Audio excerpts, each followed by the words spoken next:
Well, good evening, and welcome to the Emily Taylor and Marilyn Stockstead Women's Leadership Lecture. The Women's Leadership Lecture Fund supports lectures by prominent speakers on contemporary women's leadership issues. I'm Victor Bailey, Director of the Hall Centre for the Humanities, which administers the lecture, in consultation with Marilyn Stockstead, Barbara Ballard, Beverly Smith Billings, and Anne Gardner, a steering committee to reckon with. We're delighted to welcome to campus this evening the Honourable Nancy Kassebaum Baker, who represented Kansas in the U.S. Senate from 1978 to 1997 and was noted for her work on behalf of education, childcare, healthcare, and foreign aid. She will take questions following her talk. A couple of handheld mics are available, so if you raise your hand, one will appear. Or that's the theory, at least.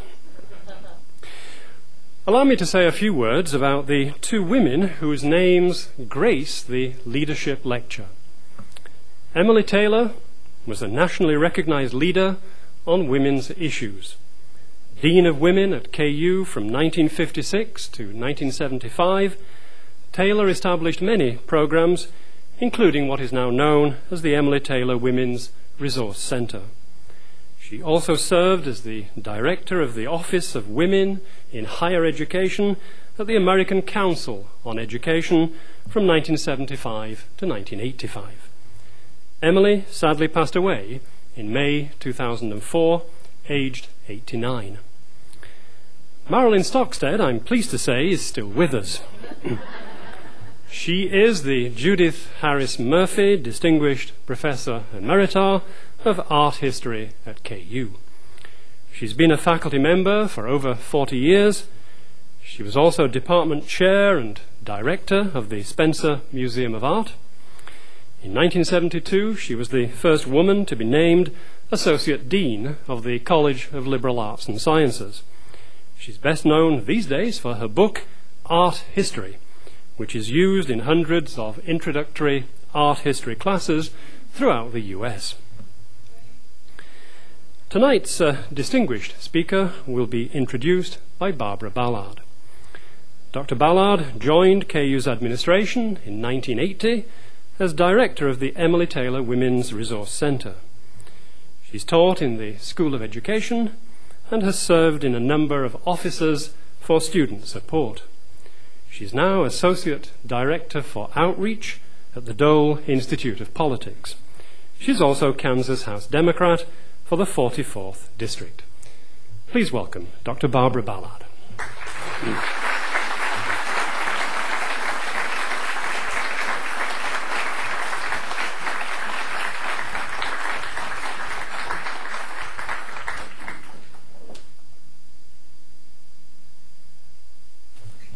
Good evening. I'm Barbara Ballard. I'm an Associate Director here at the Dole Institute, and I'm a State Representative and also on the committee for the Emily Taylor and Marilyn Stockstead Women's Leadership Lecture. We are so pleased to have you here this evening. Remember, March is Women's History Month, and we're very proud to be able to have women of noted accomplishment anytime, but especially for Women's History Month. I know that Marilyn and Emily are both delighted that sometimes we try to do this during Women's History Month as well.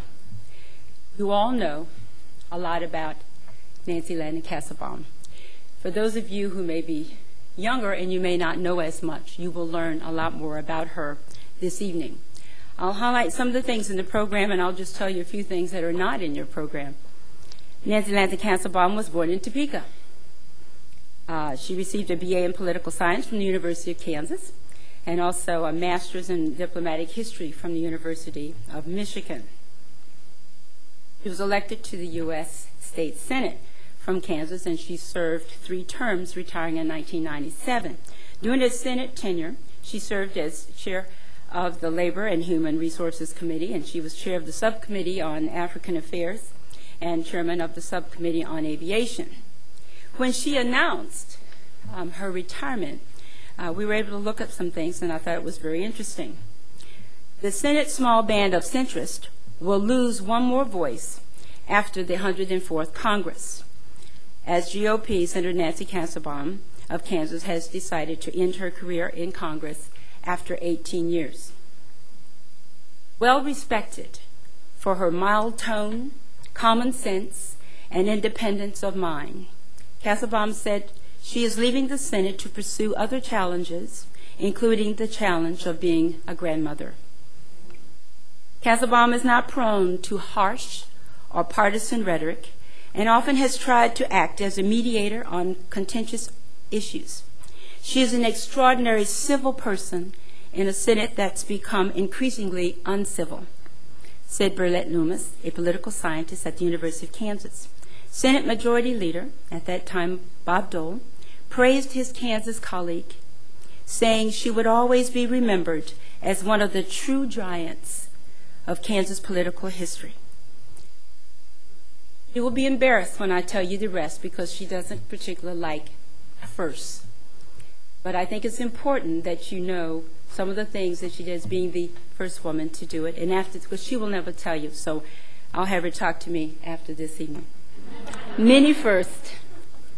She was the first woman to chair a major Senate committee and the first to chair any full Senate panel since Republican Margaret Chase Smith of Maine headed a special committee on rates of compensation from 1953 to 55.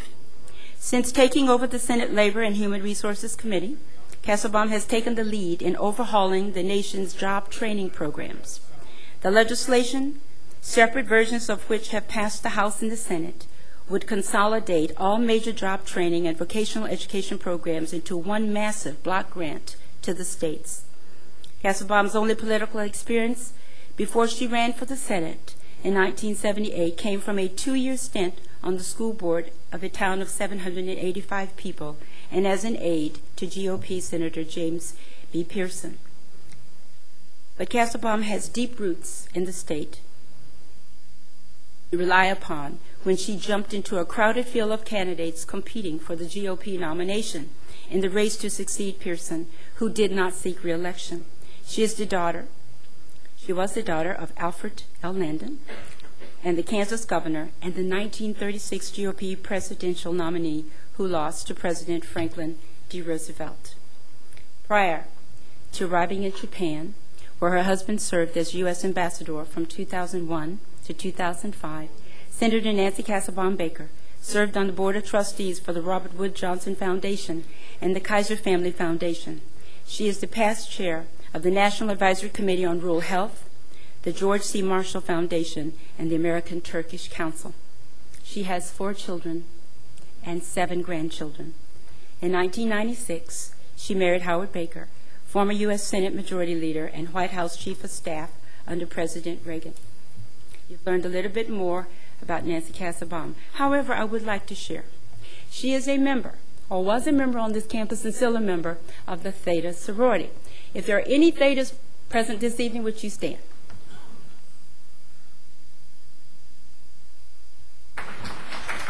Thank you. In talking with her, I also want you to know, I asked her some other things about herself, and she said, well, during her senior year, she was encouraged to run for cheerleader. And she said she decided to do so. She made it, and she was elected the 4th alternate. And she said they figured they'd never have to get that low. So with that, I would like to just present to you former Senator Nancy Landon Kassebaum Baker. Or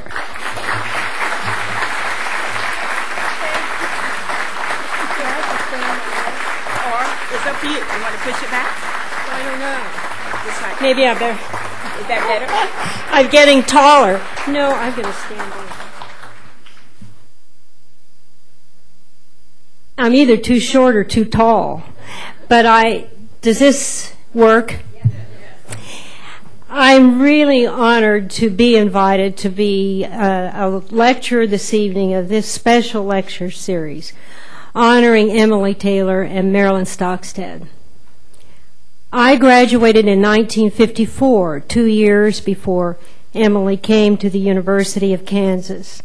But I've been so impressed with those whose lives have been touched by the leadership she gave, both here at the University of Kansas and around the country. And I would like to recognize her sister, John McMahon, who is with us this evening. Jan.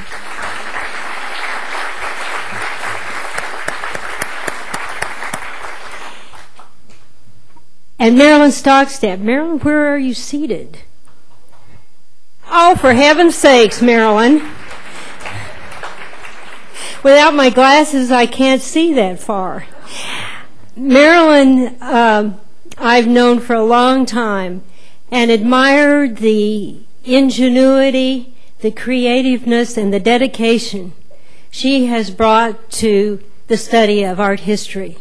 She's not only known here in Kansas for her leadership, of course, at the museum and in the field of art history, but around the world. And let me tell you from conversation at dinner tonight, Marilyn hasn't lost her touch. She's going to lend her voice to what she believes is important, and what is important not only to the faculty at the University of Kansas and to art history, but whatever crosses her path she feels is important. Thank you, Marilyn, for being such a stalwart and dedicated representative of the best in the field of arts.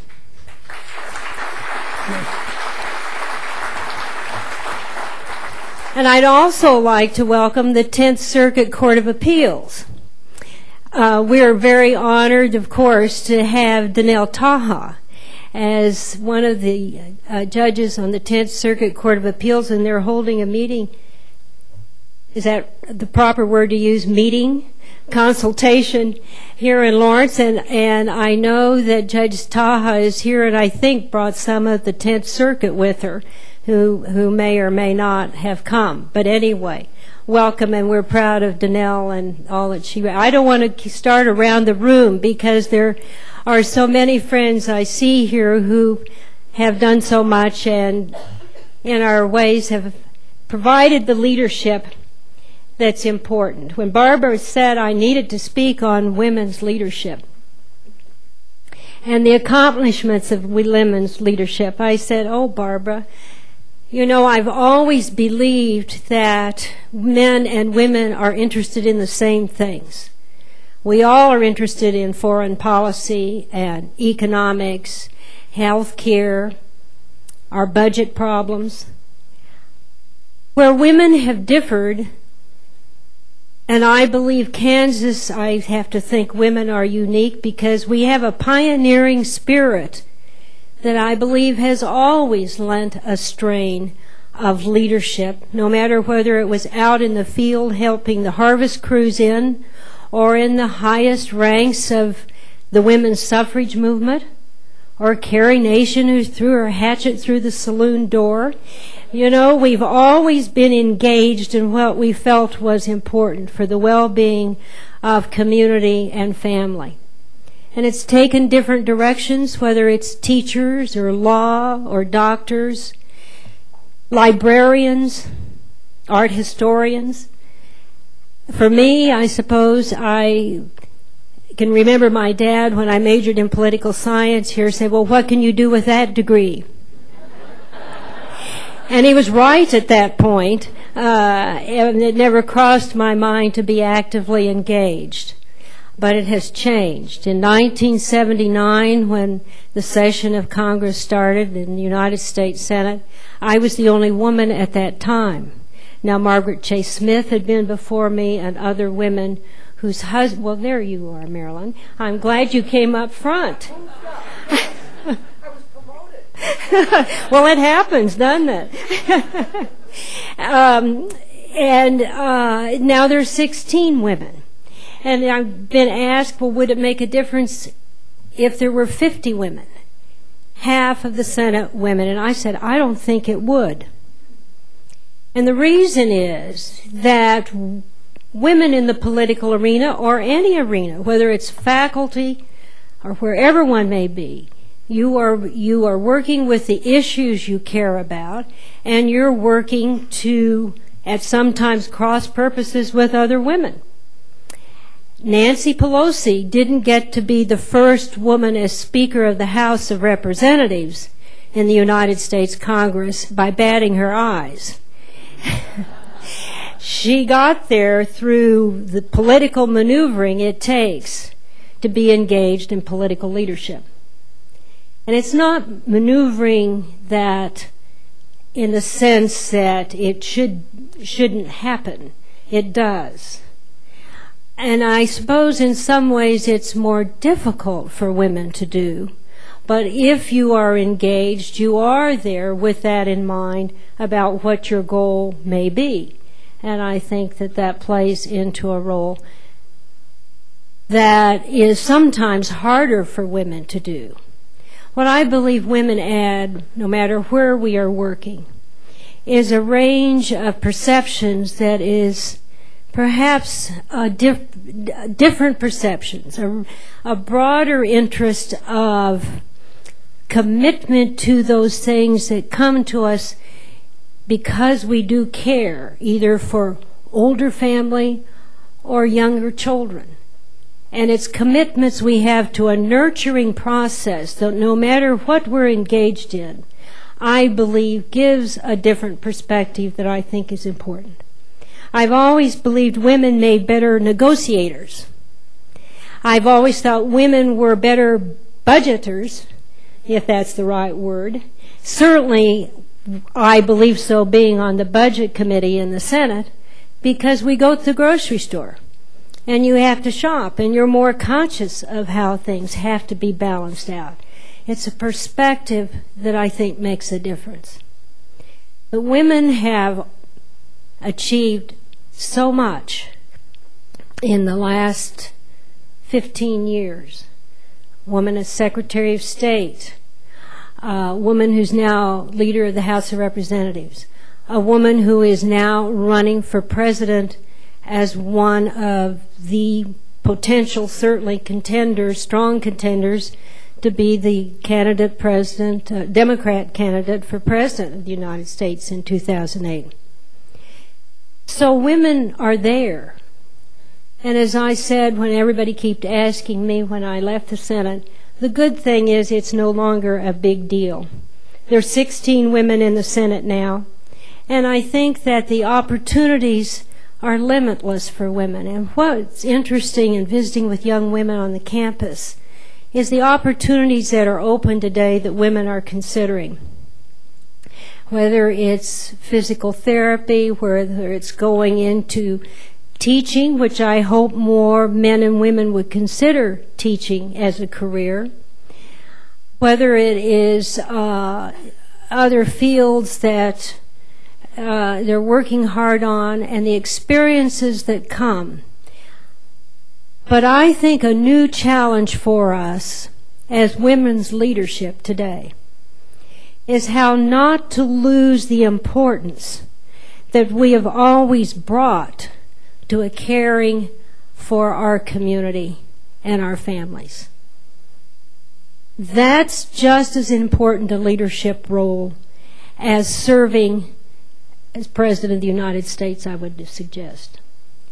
If we can't leave a legacy of a generation that follows us, that will bring to it the essential qualities that give us a civil society, that engage us today in the globalization that is with us in the world, we need to be able to connect in a better way than we're doing today.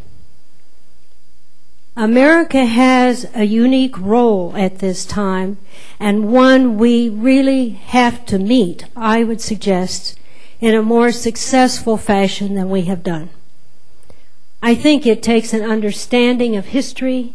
It takes a commitment to be willing to be engaged. It takes a willingness to try and understand why people resent us around the world. How can we best reach out to make that connection? I think women have a real role to play, even at the very smallest and lowest opportunity, to establish those connections which enable us to achieve a better understanding of people who might not agree with us. And it happens in our own neighborhood. How do we make that connect? I was struck with a program that I think was running on maybe the Today program in the morning, or maybe it was the evening one, about how to be happy. I don't know if any of you saw that. And what I saw was a program where they were all laughing. Well, I remember we all used, at home when I was growing up, we listened. We didn't have television. Charlie McCarthy and Edgar Bergen and Jack Benny and my grandmother and mother and dad and all of us, we used to chuckle and laugh. And, you know, today, I don't know that we gather together and share the same kind of sense of amusement. And if that's what it does make you feel good to laugh. And a sense of contentment and happiness. But it comes from the opportunity, I think, to be able to share in an enjoyment and a contentment of what one does. How do we teach the younger, and is it a teaching process for the younger generation? I think it's more by example. I am absolutely astounded at the attention, I'm sad to say, of Ann Nicole Smith's death. Why? Why has that captured such attention? And what kind of example does it set to a younger generation? What can we as women in leadership do, I think, that is important and absolutely essential today, is to be a role model, no matter where you are. Because you learn from what you hear adults doing. You learn today from television what you see adults doing. And I think that this is something that does cause us to pause and wonder how to provide that sense of better connectedness, a sense of greater worth of what one is engaged in doing. There is a quote that supposedly Daniel Boone said once when he was defining happiness, and he said, "Happiness is a good gun, a good horse, and a good wife," in that order. So I suppose we would all have a different definition, but I think as we look to where we are today, and how important it is to understand ourselves and the rest of the world, it is a challenge. I'm pleased that President Bush is going this week to South America. I happen to believe we haven't paid enough attention to our neighbor in the Western Hemisphere. And he's going to Mexico and Brazil and I'm not sure where else for a week. And while not much may occur with that, at least he's connecting and he's showing how important that relationship is. And it's a relationship that should be encouraged. I am hopeful that indeed we're reaching out to engage the neighbors in the region by Iraq and Iran and Syria deciding to get together with our support. It may not come to anything, and it doesn't mean you lose sight of the differences that exist in some very important differences. But how can you move forward if you can't talk? How can we solve a problem in Lawrence or in Burdick, where my farm is? It doesn't take a whole lot to solve a problem in Burdick. You just go to the post office where we all gather. But to talk and to understand the differences that exist. And I think today we've become, in a way, isolated by our bureaucracies and lost a confidence in some of those even closest to us. We've lost we have a lack of trust in our judiciary, a lack of trust in our schools, certainly a lack of trust in Congress, which probably has never been particularly at high levels. But it's a question, so then who do you believe? And that, I think, is something that lost is hard to recover. And I feel strongly, if we're talking about a challenge of leadership and of what women can do to meet the changing environment we live in, it is to provide that need to reconnect, to understand, to communicate, and to help bring people into an understanding of those differences around the world. Being in Japan for 4 years was a wonderful experience. But I look at the younger generation there, and I realize that they're uncertain about the future and have become so absorbed in sort of the video games and so forth that I wonder if today, when everybody seems connected by a cell phone, how do you really sit down and carry on a dialogue and be able to discuss the differences that exist among us?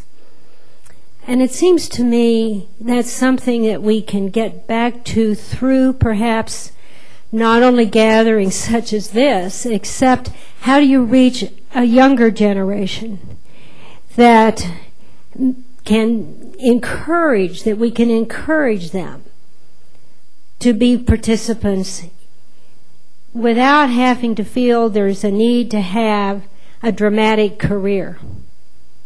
It isn't always being on the cover of some stylish magazine or on the evening news. It's that day-to-day commitment. And I think that's something important for us to use as an example to what ultimately builds a strength in our own civil society.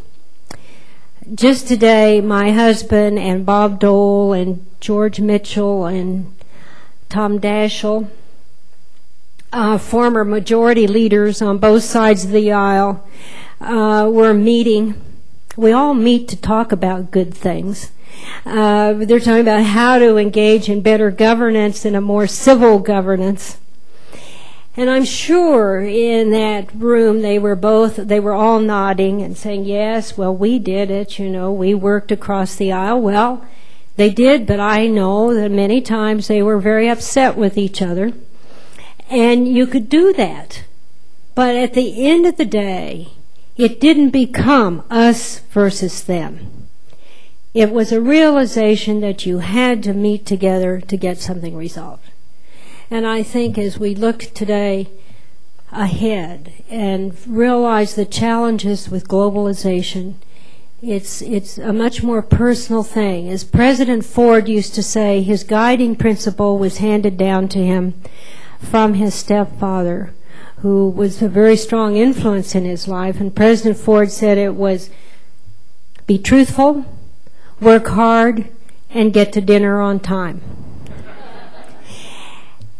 And that's something that's hard to do today. When I was growing up, dinner was at 6. And today, it's very hard to get a family to sit down together at dinner on time. There are always school activities, there's something going on, and to be able to hold a discussion around the dinner table. And I know when I married Howard, he said, once when I started a discussion, we don't talk politics or religion at the dinner table. And I said, well, what is there to talk about?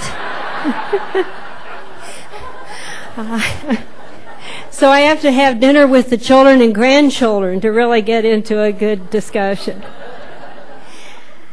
But I think I really hope that, and I can't provide any good example for how we bring this back together, except encouraging the young people today who are great about going around the world. I mean, it's amazing today, the travel that we all do, but that the young people particularly do. And that, I suppose, is a good way to extend interest and message and understanding. But we shouldn't forget there are those who don't have that opportunity, those who've come to our country who have not ever had an education, who want to make sure their children have an education, how important that is. And I would hope that we realize how we're losing out on encouraging young people to teach. It has not been a profession that is attracting young people today, as I would hope, and you would probably hope so too. And someone said, well, it's because there isn't the money there. And that's true. There isn't. But there's a satisfaction sometimes that teachers had in knowing that somewhere they had touched a life. And I think today when our schools are struggling to find teachers in history and math and English and science, we really have to realize how important it is that we hand down that particular tool. Because if we don't have that, and if we can't engage a class of students in a discussion about the differences that we have in life that we have to face, if we can't encourage a career for those young students that gives them something to hope for, where will the jobs be? A student might ask in junior high school and high school 10 years from now. We need to help them think through where those jobs might be and where that education lies. It's a real opportunity for us, I think, because it is something that some of you have heard me say before, and I hesitate to say it again. But I've always think it's important to remember that we warm ourselves by fires we didn't build and drink from wells we didn't dig. And today we have to be sure we leave still those fires and that water to drink. Thank you very much.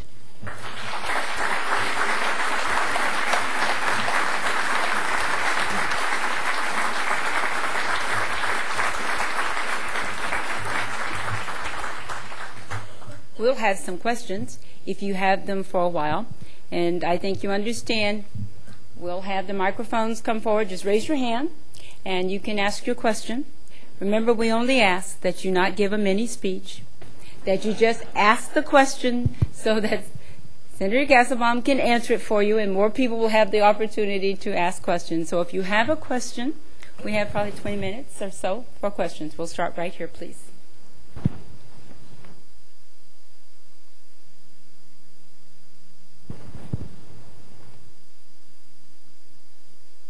If you were in charge, how would you go about achieving universal health care for this country? Well, that's a good one to start with. If I were in charge, how would I go about getting universal health care? Well, you know, I worked in that arena for a while.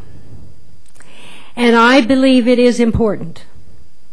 And the reason it is because I think as we're coming to realize that with those who have no health care, the inequities, not just the inequities, but the costs become so difficult.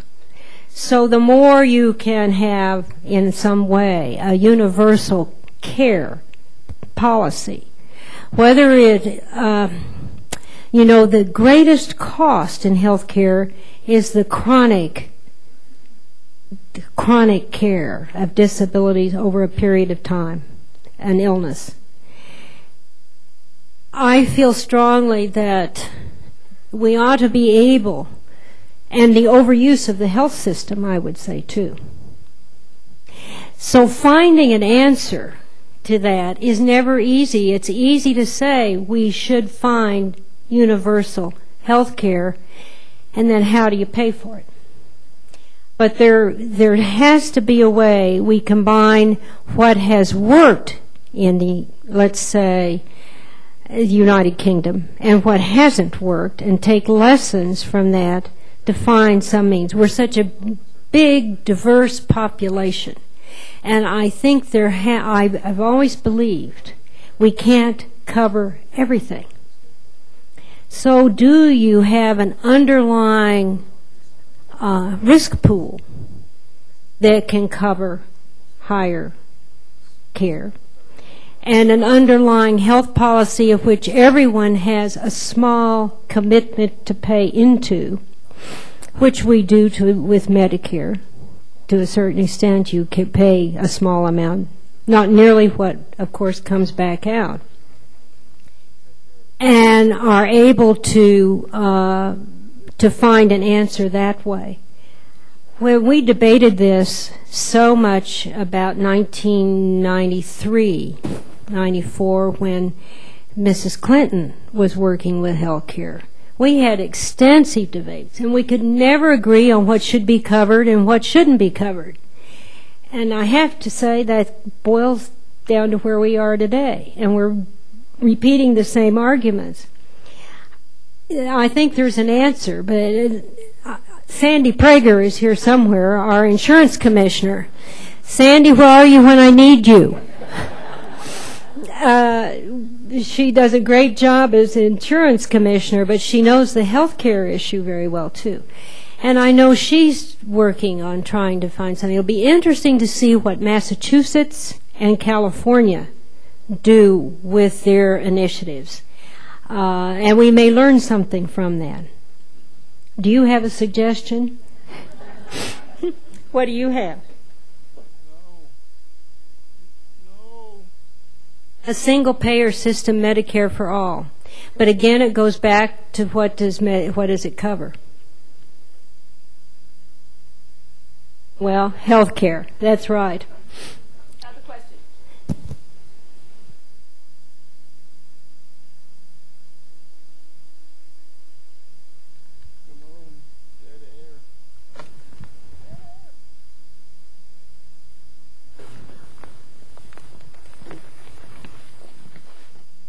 Good evening. I'm not from the state of Kansas, and I find myself having to explain some of the eddying issues around the state of Kansas today. How do you explain these eddying issues to outsiders? What kind of issues? The political and social issues that eddy around when the state of Kansas is mentioned. The political are Let me eddying. Eddying. You mean evolution? This and this and this and this. Is that? Give me a specific one. I'm talking about how would you describe the culture of Kansas, because it has such divergent points of view. Thank you. Well, let me say we've never had an easy history. But I happen to think that, as William Allen White said something about, if something started in the country, it started first in Kansas. If there was anything that happened in Kansas, it started first in Kansas. We're one of the early populist movements in the country started in Kansas. Mary Ellen Lee said it's better to raise less corn and more hell. And we've had the suffragettes were through Carrie Nation and the temperance movement. I mean, we've been a fairly active population in Kansas. And I told Howard, though, the question of the teaching of evolution started in Tennessee with the Scopes trial. It wasn't Kansas that did all that mischief. But I think, there's been a lot written about it. As a Republican, we've had turmoil in our party, but the Democrats have too. They've just grown up with it.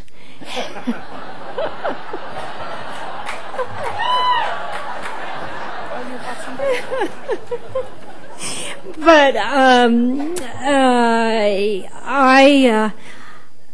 a real believer in old-time campaigning. It starts at the grassroots. It starts with, I believe, an ability to respect a person's different points of view and realize that makes for if we all believe the same way, it would be terribly dull. And I think that that's part of a dialogue of understanding. And sometimes it's hard to understand if someone is totally different point of view, and you wonder why they can't be more reasonable than, like you. But it happens, and that's what I think is healthy if we can discuss it. And it will continue. But that's what we have. I would wish we wouldn't spend so much television time on ads and campaigns. I think it's enormously expensive, and it can be so distorting. But we've always had, from the very beginning of time in our country, really vicious political debates. Oh, vicious political debates and outrageous things said about your opponent. But it was never on television, so it took a long time to hear it by the time it got down the chute. So that's just the way it'll be. That's Kansas for you, I think.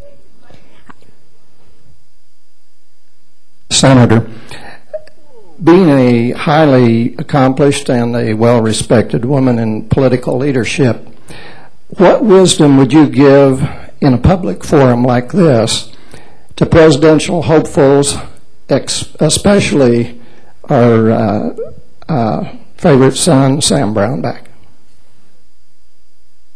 Well, let me just say, I respect Sam's sincerity and genuine beliefs. I am a supporter of John McCain. I was before, when he ran before. I worked with him in the Senate. I'm not sure that he's going to be successful either. But he asked me last fall if I would support him, and I said I would. Advice I would give to all of them is one, it starts so early that by the time a year from now, we enter the primary season, we'll all be worn out. If I were anybody out there waiting, I would wait till they all knock each other out and then get in. And I think, unfortunately, it tends to sort of numb us to the debate.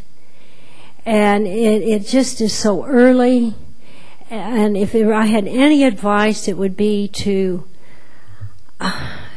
sit it out for a while. I wish they could all shake hands and sit down for about 3 months. That's not very helpful. But I think I would wish, as they get into a real campaign, that they will be talking health care, they'll be talking foreign policy, and they'll be talking education, and sort of what are the priorities that we need to address. And they could well change next year by 2008. Everything changes so quickly today that we really don't have time to absorb, I think, the longer-term implications of what we're talking about.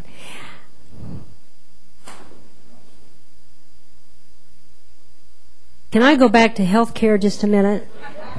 That's dangerous.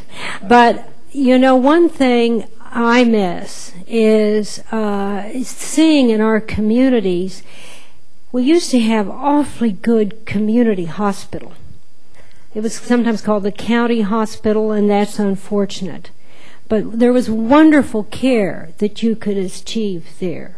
And I think the ability to have that type of outreach again in health care and a visiting nurse program is very important care in a community. That's no real answer to it, but I think again it takes it back to a level where we can find that type of care. Now, what's become so costly is, of course, the hospital care with chronic conditions.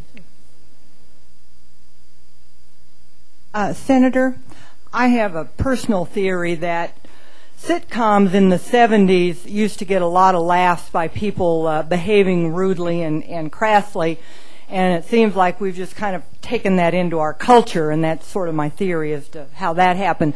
But I'd like to hear your theory on when and where the the change came from your husband and his colleagues being able to work across the aisle, and it seems as if we can't do that today.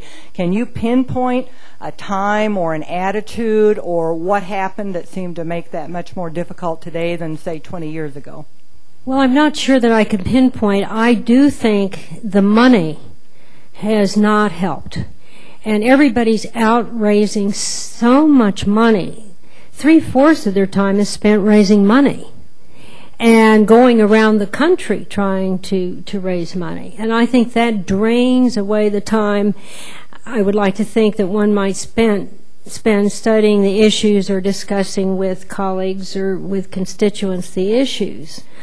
And so television and the media and all the other aspects of it today, it's not just your major networks, it's the blogs and the chat rooms and the internet conversations, and it's expanded so that I think that's one of the changes. It used to be you'd be on the Senate floor or in the respective Republican and Democrat cloakrooms and you would talk among your fellow colleagues. Plus, I have to say, and Howard doesn't agree with me on this, I think that it's important to have one house, whether the Senate or House, the opposite party from the president.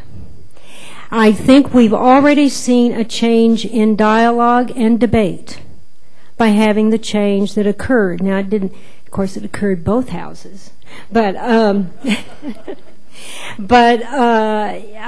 do think that's important. And I think it makes it, I think it helps the president. It engages him in having to work and make his point with the members of the Senate or the House. And so that's, I think, beneficial. Now, members of my own party might not agree with that, but I saw it play out in a way that I didn't think it was helping anybody. And I don't think Congress has done much, to tell you the truth. Now, I suppose as colleagues, we all look back and think it was better when we were there. But I think it has not lent itself to a very dynamic environment, which I think could come. Hi. My question, you mentioned that we live by the fires and the water that people in the past have left behind. And so I was wondering if you could tell us the story of who or what inspired you to pursue a career in public service. Well, I suppose most people would say my father, but Dad didn't want me to run for the Senate. And it was my mother who encouraged me to do so. I'd always had an interest in politics and public affairs and had campaigned door to door for other candidates. I still think that's one of the best ways to reach out and go door to door and be at gatherings where you can visit and find out really where the grocery store is a great place, because you do hear a lot when you're in a neighborhood where you know people in the neighborhood, which isn't easy today because our neighborhoods have changed so in many ways. But it was Mother who encouraged me to do so, who really didn't care much for politics. And so I've always thought it was interesting. I suppose the inspiration, it wasn't any necessity to prove that a woman could do it. It was just an interest I had. I do remember a lot of people saying, why are you running for the Senate? Why don't you run for the House of Representatives? Or why don't you run for the state legislature first? And I said, because you bring the same qualities to the United States Senate as you do to serving in either the state legislature or your local county city commission or your school board or your library board or anything else. It's understanding what matters to you and to the community you wish to serve. And your constituents may not always agree with you, but I believe it's terribly important to say what you believe is important, and they don't need to vote for you. You hope they will, but if we try and please everyone by following what the polls say, they change every other week. And you know, you can't provide some sort of real dialogue. It's easy to say, I support universal health care, but how do you do it? And that's what you have to think about and discuss and carry through. And you can't do it in a 30-second spot if you're running for office today.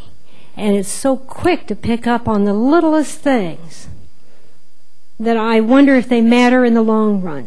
And that's what I say when you hold up a role model. Who is it that we think of? I suppose my inspiration was just everyone I've worked with that in one way or another, in community efforts, particularly in Wichita and then in Mays, where I lived outside of Wichita.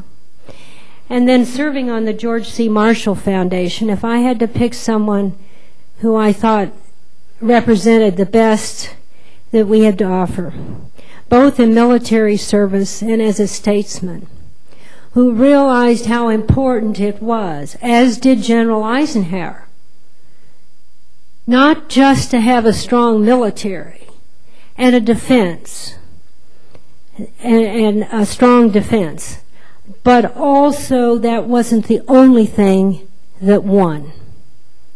You had to build on that, as Marshall did with the Marshall Plan, as Eisenhower really did through his leadership at Columbia University, and then coming back and then serving as president. The interstate highway system was Eisenhower. The Good Neighbor policy initiated under, or the People-to-People program under Eisenhower. And I really became a great admirer of General George C. Marshall, serving both as Secretary of Defense, Secretary of State, and the Chief of Staff during the war, realizing that he could serve Roosevelt and then Truman best in that capacity, particularly Roosevelt, when he was offered commander of the Allied forces and said, no, Eisenhower would be the best. So it's that kind of leadership you long for today that I think isn't always feeling it's important that they be at the top of the poll or on the cover of Entertainment Tonight, that provides a steadying balance, sort of keeping your hand, as a center would say, on the football, I suppose, and know that you can provide a balance to the discourse that really can tear people apart if there isn't someone willing to be that center. Thank you very much.